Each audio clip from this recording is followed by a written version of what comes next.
There's been much hoopla lately in the major mainstream news in regards to dropping the phrase enemy combatant by Obama's administration.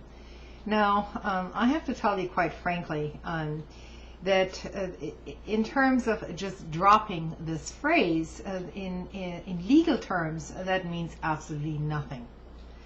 I'm not a lawyer, but there are lawyers, constitutional lawyers out there who are saying basically, and they're agreeing with me on this, that it does not change the situation right now for these detainees in Guantanamo or elsewhere one bit, simply by employing some other phrase which will come later. It also does not in any way solve the problem of illegal detention, of people captured on the battlefield or not. There have been lawsuits filed by 4 British citizens against Rumsfeld and General Myers, alleging just that, since basically since they were being detained in Guantanamo Bay for years, then being set free because the charges simply didn't hold up, with no apology or compensation whatsoever. Not that compensation matters, but perhaps an apology would go a long way in terms of this injustice. And these people also allege torture, and it's been well documented through independent sources that this has been going on. Yet, essentially what the Obama administration is doing is it is siding with Bush at this point by saying that military officials who order torture are not to be held accountable under the law, because it may actually be counterproductive, since their future military decisions may be limited by fear of litigation rather than a sense of military strategy. So that's the current argument coming from this administration. You can look this up in a news story by the AP, Associated Press. You'll have to do a little bit of your own research on this, but it's all pretty much spelled out.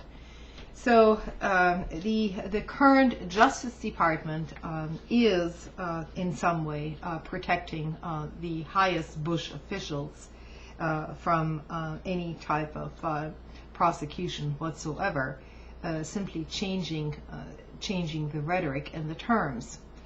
Now, as one of these retired Army lieutenant colonels who was in charge of some of the Guantanamo Bay trials mentioned recently, basically he has become very critical of this entire process and opted out and said he was not going to participate in this anymore.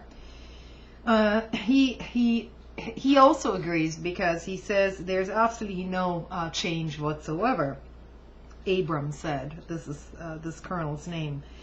To say that this is a kinder, more benevolent sense of justice is absolutely false. I think the only thing they've done is to try to separate themselves from the energy of the debate by eliminating Bush's phrasing. Now, there is some truth to this.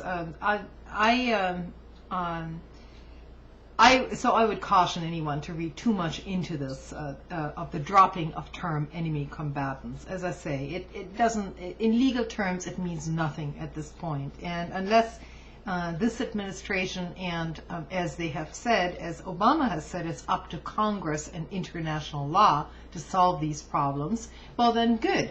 Then it should be up to Congress and international law to follow that law. And Obama's administration and his Justice Department shouldn't be too ambiguous about this whole issue, because what it's going to do is basically just get it off everyone's radar screen because of this entire economic crisis here, when in fact it is a fundamental flaw in our system when the highest military officials in our land and their civilian overseers in the White House from the previous administration are not being held accountable for their acts. I'll follow this video up with a little bit of a debate regarding the suggestion of a Truth and Reconciliation Commission, as suggested by Senator Leahy, versus leaving open criminal prosecutions for these responsible for these acts. So it'll take me a little while to put all this together in terms of a video. So bear with me, and thanks for listening. It is an important debate, and the hyping up of this story, enemy combatant, is just that. It's hype. So let's see what happens in the future. I'm not sure really what this administration is doing. They're sending very mixed signals, and I'm not happy about those signals, to tell you the truth. If we live in a nation of laws, then those laws should be followed by everyone, especially at the top. Good night.